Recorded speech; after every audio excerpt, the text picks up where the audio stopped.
थोड़ा बहुत पता है पर नॉलेज पूरा नहीं है, बहुत सारे डाउट्स हैं, क्वेश्चंस हैं। तो नेक्स्ट 20 मिनट्स आपके लिए बहुत अच्छा मौका है मास्टर पल्लवी के साथ वार्तालाप करने के लिए, और भी उनके पास कुछ इंसाइट्स है, मैम शेयर करेंगी। Thank you Saudi. तो उसे साफ करने का जो प्रोसेस है वो ध्यान से ही होता है। तो सर ये अप एंड डाउन फेजेस ध्यान में रहते हैं। कभी हमें बहुत अच्छा लगता है ध्यान में, कोई विचार नहीं आते, तो कभी बहुत विचार आते हैं। तो ये सभी एक प्रोसेस है और इसको आप पूरी तरीके से एक्सेप्ट कीजिए। एक्सेप्टेंस ही हमारी जो साधना है उसको बहुत और आसान बना देता है। जब किसी चीज़ को हम एक्सेप्ट नहीं करते हैं, एक्सेप्ट करना मतलब क्या कि मेरे साथ क्या हो रहा है वो सही है या गलत है, ये सोचते हैं। तो पथरी जी ने ये चीज़ बहुत बार बोली है कि ध्यान के कोई साइड इफेक्ट्स नहीं। ध्यान एक सिर्फ एक ऊर्जा लेने का माध्यम है, और अगर ऊर्जा ले रहे हैं हम और ऊर्जा लेते समय जो भी अनुभव हो रहे हैं, तो इसका मतलब यूनिवर्स हमें गाइड कर रहा है कि हमारे साथ क्या होना है। हमारी इमोशनल क्लीनिंग होनी है। बहुत सारे लोग रोते हैं ध्यान में, ओवरवेल्म होते हैं, वो कई बार खुशी भी होती है, कई बार दुख भी बाहर आता है। तो ऐसे प्रकार के अनेक अनुभव आपको आएंगे, तो उसको गलत मत लीजिए। ये सब कुछ एक क्लीनिंग प्रोसेस का हिस्सा है। पीछे जी सर। नमस्ते पल्लवी जी। जी महाअवतार बाबा जी के विषय में बतलाने की कृपा करें, और उनसे आपकी मुलाकात कब हुई ये जानना चाहते हैं डिटेल में। डिटेलिंग तो मुश्किल है सर, बट शॉर्ट में जरूर बताऊंगी। आप मेरी किताब पढ़ सकते हैं, उसमें काफ़ी कुछ लिखा हुआ है।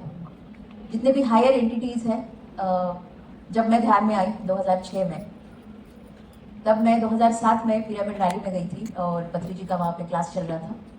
वहाँ सब बहुत सारे छोटे छोटे बच्चे थे और किसी ने प्रश्न पूछा सर के कि सर हमें थर्ड आई का अनुभव करना है, हमें बहुत बड़े बड़े मास्टर से देखना है, मिलना है। तब पत्री जी ने सिर्फ एक चीज़ बोली कि एक छोटे बच्चे को उन्होंने बुलाया और बोले कि बताओ अपना थर्ड आई का एक्सपीरियंस बताओ। तो उसने बताया कि मैं किस किस से मिला हूँ। उसके बाद फिर से दूसरे बच्चे को बुलाया, फिर उसने भी अपना थर्ड आई का एक्सपीरियंस बताया। तब पत्री जी बोले, जो प्रश्न पूछ रहे थे, कि देखिए पिरामिड सोसाइटी में थर्ड आई एक्सपीरियंसेस आना, दूसरे मास्टर से मिलना, ये बहुत एक आम बात है। अगर छोटे बच्चे कर सकते हैं, उनके लिए ये पॉसिबल है, तो आपके लिए भी पॉसिबल है, हर एक के लिए पॉसिबल है। बस हमें सिर्फ उसे पाने के पीछे दौड़ना नहीं है। तो थर्ड आई एक्सपीरियंस हमें अपने पुनर्जन्म के संस्कारों से भी मिलता है। अगर हम ऑलरेडी सीखे हुए हैं तो इसमें भी एक्टिवेट होता है। लेकिन मैं यहाँ पे स्पेशली ये बोलना चाहूँगी कि थर्ड आई एक्टिवेशंस या जो साइकिक एबिलिटीज़ मैं कहूँगी, हमारी साइकिक एबिलिटीज़ कौन सी एक्टिव है, उसके लिए हमें खुद को नॉलेजेबल बनाना चाहिए, ना कि सिर्फ थर्ड आई से स्टिक रहना चाहिए। क्योंकि अलग अलग तरीक़ों से हमारे सेंसेस काम करते हैं और उन सेंसर्स के हिसाब से हम हायर एंटिटीज से, बाबा जी से मिलते हैं। तो बाबा जी से सबसे पहली मुलाकात 2009 में मेरी हुई थी, जब मैंने पहली बार उनके केव्स में विजिट किया था पत्री जी के साथ। जब मुझे बाबा जी क्या है, कैसे दिखते हैं, कुछ भी पता नहीं था उनके बारे में, लेकिन जो ग्रुप में सीनियर मास्टर्स थे उनके अनुभव ने मुझे काफ़ी प्रेरित किया था। और मुझे काफ़ी आश्चर्य लगता था कि कोई इंसान इतने सालों तक शरीर में कैसे रह सकता है। पॉसिबल तो हो सकता है योगियों के लिए, लेकिन ऐसा कुछ स्वयं देखना एक अलग अनुभव होता है। तब मेरे भीतर मैंने देखा कि मेरे अंदर एक स्पिरिचुअल डिज़ायर है, कि उनसे मिलने की एक डिज़ायर है। तब मैंने सोचा कि मैं एक अपनी कॉलिंग दे के रखती हूँ, देखती हूँ कि क्या मेरी वो डिज़ायर फुलफिल होगी या नहीं। तो वो कॉलिंग मेरे अंदर से आई, जिसको मैंने फॉलो किया और खुद को बनाया। क्योंकि अंदर से हमें हर एक चीज़ के जवाब आते हैं जब भी किसी हायर एंटिटी से हम कनेक्ट होते हैं, अंदर से, ना कि सिर्फ माइंड से। माइंड हमें बहुत सारी डिज़ायर्स दिखा सकता है, लेकिन अंदर मैंने ये भी देखा कि बाबा जी ज़रूर मुझे कोई ना कोई अनुभव ज़रूर प्रदान करेंगे, बस मुझे खुद को अवेयरनेस में रखना है। तो उस ट्रिप में मुझे उन्होंने एक शेप शिफ्टिंग, बाबा जी बहुत ज़्यादा शेप शिफ्टिंग करते हैं। शेप शिफ्टिंग मतलब कि वही एंटिटी आपको दूसरे माध्यम से, दूसरे शरीर से, या किसी भी माध्यम, किसी भी मैटर का रूप लेके आपसे मिल सकती है। तो तब उन्होंने किसी और शरीर में शेप शिफ्टिंग करके मुझे पहला अनुभव दिया था 2009 में, उसी ट्रिप में जब हम ट्रेक कर रहे थे।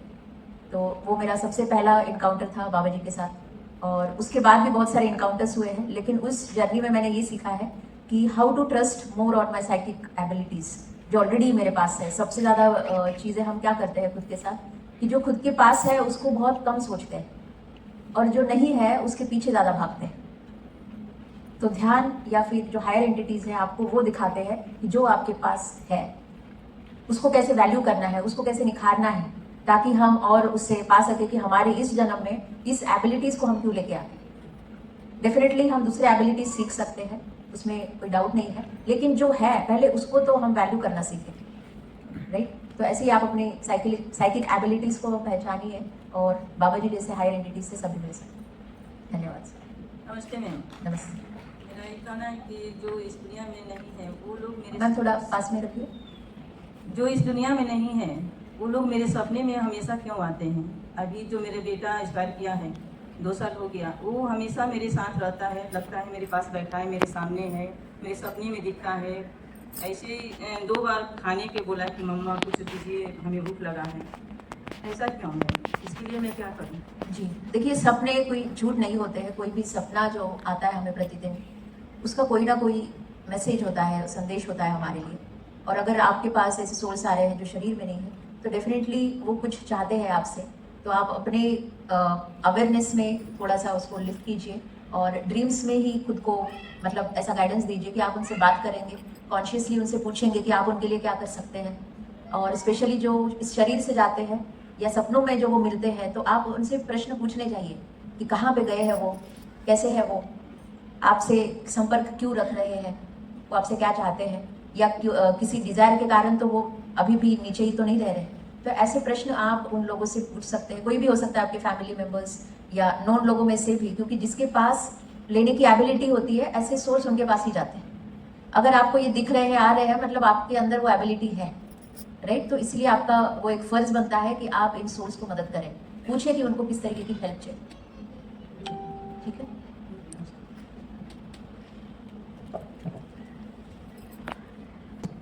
आपके बारे में मैं बहुत सुना हूँ और बुक भी मैं पढ़ा हूँ, बहुत अच्छा लगा है। और मैम 2-3 क्वेश्चन है संत के बारे में। एक्चुअली मैं 2019 में क्रिया योग से मैं श्यामाचरण लहरी महाशय के यहाँ मैं क्रिया योग का दीक्षा लिया, तब से मैं जुड़ा हूँ। और नेक्स्ट बार जो ये प्रोग्राम यहाँ हो रहा है वो हाजीपुर में हुआ है। तो स्वाति मैम ने मुझको पम्पलेट हमेशा देती है 100-200 पम्पलेट बांटने के लिए। तो एक्चुअली वो डे मेरे यहाँ पहुँचा गए लोग, मैंने बांटा नहीं पम्पलेट 2 दिन तक। तो मैं सपने में क्या देख रहा हूँ कि स्वाति फोन मुझको लगाए, तभी देखने के महावतार बाबा खड़े हो गए। महावतार बाबा स्वाति के हाथ से फोन लिए और डायरेक्ट हमको बोलने लगे कि तुमको जो दायित्व मिला है वो दायित्व को तुम पूरा क्यों नहीं किया। तो मैंने साक्षात उनको दंडवत किया, प्रणाम किया और क्षमा मांगा कि सर मैं कल टोटल पम्पलेट को मैं डिस्ट्रीब्यूट कर दूंगा। और फिर उसके बाद मेरी नींद खुल जाती है।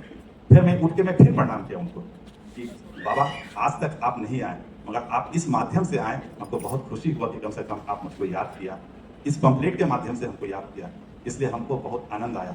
और लहरी माँ से भी आए हैं कुछ काम के लिए, एक बार ओशो भी आए थे मेरे पास इसी काम को करवाने के लिए। तो इसका क्या मतलब है मैम?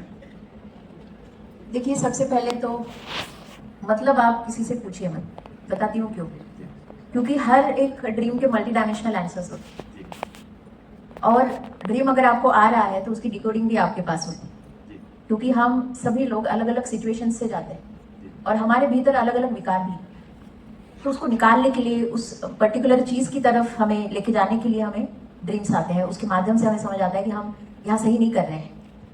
ठीक है, अगर मैं आपको उसका मतलब बनाऊंगी तो मैं अपने डायमेंशन के हिसाब से बनाऊंगी, राइट? लेकिन आपको उसे अपने डायमेंशन के हिसाब से समझना। तो इसलिए रोज जो ड्रीम्स आ रहे हैं आपको, उसके ऊपर आप चिंतन कीजिए। आप खुद देखेंगे कि अगर आपको बहुत एक अच्छा ड्रीम आया है तो आपका पूरा दिन बहुत अच्छा रहता है।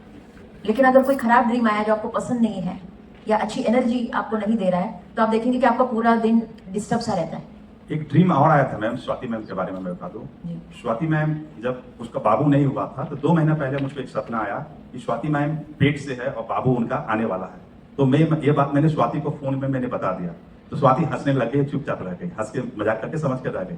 2 महीना के बाद स्वाति हमको स्पेशल खबर की कि आपने जो सपना देखा वो वाकई में सच हो गया। तो हमने भी बधाई दिया, वो भी हम मुझको बधाई दिया। उसके बाद 9 महीने के बाद बाबू आया। ये क्या मैटर मैम? तो सर, ये is a very good example of psychic abilities कि आपको ऑलरेडी एस्ट्रल ट्रैवल पता है। तभी हम अलग अलग चीज़ों में, जिन लोगों को एस्ट्रल ट्रैवल एक्टिवली पता होता है, वो बहुत ज़्यादा स्पीड में काम करते हैं एस्ट्रल वर्ल्ड में। जितना हमें एस्ट्रल ट्रैवल का नॉलेज आता है, हम फिजिकली हर जगह पे नहीं जा सकते, लेकिन एस्ट्रल वर्ल्ड में हम बहुत कम समय में बहुत ज़्यादा काम करते हैं, बहुत सारे सोल से कनेक्टेड रहते हैं। और एस्ट्रल वर्ल्ड में कोई पास्ट प्रेजेंट फ्यूचर नहीं रहता है, वहाँ पे रियलिटी है। मतलब टाइम इज एन इल्यूजन। हम यहाँ पे पास्ट प्रेजेंट फ्यूचर के हिसाब से सोचते हैं फिजिकल माइंड, लेकिन एस्ट्रल वर्ल्ड में ऐसा नहीं होता है। There is no time concept. तो वो हमें प्रेजेंट का भी दिखाएगा, पास्ट का भी दिखाएगा और फ्यूचर का भी दिखाएगा। तो इट बेस्ड ऑन कि हम किस एनर्जी को टैप करते हैं। तो बेसिकली जो पिछले जन्मों में एस्ट्रो ट्रैवल सीखे हैं, वो इस जन्म में आके ध्यान करने के बाद धीरे धीरे वो उनका जो नॉलेज है, विजडम है, वो एक्टिवेट होता है और विथ एक्सपीरियंस वो समझ जाते हैं कि हमें किस एनर्जी को टैप करना है। कि कोई आ रहा है, अभी जैसे बाबा जी, उनको संदेश देना था आपको, राइट? हो सकता है वो उन्होंने किसी और माध्यम से दिया हो आपको, लेकिन आपने रिसीव नहीं किया हो, तब वो फिर ड्रीम के माध्यम से आते हैं। कहीं ना कहीं मैंने यही देखा है, जो अच्छे होते हैं एस्ट्रल ट्रैवल में, वो लोग फिजिकल लाइफ में खुद को बहुत कम समझते हैं। जहां पर उनके ड्रीम्स के थ्रू उनकी एस्ट्रल बॉडी उन्हें समझाती रहती है कि आप खुद को जो समझ रहे हैं आप उससे कहीं ज्यादा है। तो इसलिए ड्रीम से समझिए कि हर एक ड्रीम कोई फालतू ड्रीम नहीं है। कोई भी गंदा भी ड्रीम आ रहा है आपको, तो इसका मतलब कि आपकी डार्क एनर्जी वहां पे रिफ्लेक्ट हो रही है। वो ड्रीम बता रहा है कि आपके अंदर ये डार्क एनर्जी है, आप ऐसे सोचते हैं, आप इस एनर्जी को कैरी कर रहे हैं। तो इसीलिए जो नेगेटिव ड्रीम्स है उसको भी अपनाइए, उससे सीखिए कि भाई मेरे अंदर से क्या चीज जानी। कई बार मैम अपना कोई सबसे बेस्ट जो बुक है आपका मैम, जो मैं शायद नहीं पढ़ा होगा, आप हमको थोड़ा बता दीजिए, मैं ले लूंगा। मैं तो सबसे ज्यादा फैन रही हूँ लोकसंग रामपा, जी। जो मेरे एस्ट्रल ट्रैवल के गुरु हैं। और उसके बाद है डोलोरस कैनन, जो मुझे सबसे ज्यादा फैसिनेटिंग लगती है। उसके बाद सेथ है। जी मैम। तो these are all books and the area of astral travel, multi dimensional experiences. क्योंकि जब तक हम एस्ट्रल ट्रैवल नहीं समझेंगे, हमें मल्टी डायमेंशनल एक्सपीरियंस समझ नहीं आएगा कि हम यहाँ पर भी मौजूद है और वहाँ पर भी मौजूद है। तो ये रियलिटी कैसे हो रही है, तो अलग अलग पैरेलल सेल्स भी एक दूसरे को कैसे मदद कर सकते हैं। तो इसीलिए एस्ट्रल ट्रैवल जो है वो हमारे मल्टी डायमेंशनल सेल्फ के लिए एक फाउंडेशन है। जब तक हम एस्ट्रल बॉडी को नहीं समझते, ड्रीम्स को नहीं, शुरुआत तो ड्रीम से हो रही है। कि जब जैसे जैसे आप ड्रीम को अहमियत देंगे, समझेंगे, वैसे वैसे आपकी एस्ट्रल बॉडी का एक्टिवेशन आप करेंगे। एक घटना मैं बताना चाहता हूँ मैम, जो मैं दिल्ली अक्सर जाया करता था, तो आज से 25 साल पहले की घटना है मैम। तो सरंजीवी का टिकट मैंने कटाया था पटना टू दिल्ली। तो वो रात मैंने जैसे ही सोया मैम, तो रात में मैं सपना देख रहा हूँ कि ट्रेन एक्सीडेंट हो जाएगा। तो सुबह जब हुआ था हमको डर लगने लग गया कि हम दिल्ली नहीं जाए, कैंसिल कर दें। मेरे मन में भय हो गया। फिर अंदर से एक हिम्मत आया कि छोड़ो सपना, क्या सपने के बारे में सोचते हैं। उस समय अध्यात्म तो जुड़ा हुआ था ही मैं, मगर इतना डीपली अब जितना जुड़ा हूँ उतना डीपली नहीं था उसका। बिजनेस के काम से मैं अक्सर दिल्ली जाया करता था। तो मैं जब ट्रेन में चल गया, पटना से चला, इलाहाबाद पहुंचने से पहले ट्रेन में वाइब्रेशन शुरू हो गया, बहुत तेज वाइब्रेशन। मैंने लगता था कंपन हो रहा पूरा ट्रेन, और उसमें गति होगा 100 से कम नहीं गति होगी। उसी वक्त टीटी बाबू आ गए। हम टीटी बाबू को बोला सर जितना जल्दी हो चैन इसको पुल कर दीजिए सर, ट्रेन उलट जाएगा ये। कहेंगे क्यों? जो वाइब्रेशन हो रहा सर, ये गाड़ी उल्टेगा। तो एक लड़का को बोला कि चैन को पुल कर दो। तो पुल जब किया तो वो एकदम गंगा ब्रिज, इलाहाबाद ब्रिज पे रुक गया गाड़ी। तो टीटी बाबू, हम लोग सब लोग उतरे, उधर से गार्ड आया, सबको आया। नीचे का सारा बेल्ट उसका खुला हुआ था ट्रेन का, और वो चक्के के नीचे आता तो ड्राइवर बोला कि ये पलटी मार देता। तो बाद में टीटी बाबू मुझको आके बोला कि तुम तो बहुत हिम्मतगर लड़का हो, तुमने चैन पुल करवा के बहुत सबका जीवन आपने बचा दिया। ये 25 साल पहले की स्टोरी है मैम। यस सर, तो वही मैं बोल रही वो हूँ भी बताइए, एक दिन पहले मुझको आ गया ये इन्फॉर्मेशन कि ट्रेन पलटी मारेगा। तो ये बहुत जरूरी है सर, बिकॉज बहुत सारे लोग अपने इंट्यूशंस को निग्लेक्ट करते हैं, सही टाइम पे हम यूज नहीं करते, हम कंफ्यूज रहते हैं, करे नहीं करे। मैं सवेर में जाने से पहले डर रहा था, मुझे ना क्यों डर लग रहा था कि ट्रेन से नहीं जाए, कैंसिल कर दे टिकट को। कहीं सपना मुझको दिख रहा था वो। लेकिन बाकी दूसरे लोगों को भी बचाना था ना सर, तो इसलिए हमको जाना था।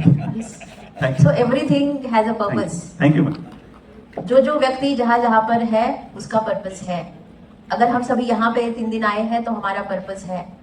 यूनिवर्स हमें कहीं पर भी बिना कारण नहीं भेजता। इसलिए आपने देखा भी होगा कि कुछ चीजें अगर आपको चाहिए तो आप बहुत स्ट्रांगली उसको ट्राई करते हैं, फिर भी नहीं हो पाते। क्यों होता है ऐसा? क्योंकि यूनिवर्स नहीं चाहता, या फिर हमने अपने सोल प्लान में उसको लिखा नहीं होता कि वो हमें करना है। तो जो लोग खुद की जर्नी के लिए, आध्यात्मिकता के लिए समर्पित रहते हैं, उनके लिए यूनिवर्स इस तरीके से काम करता है।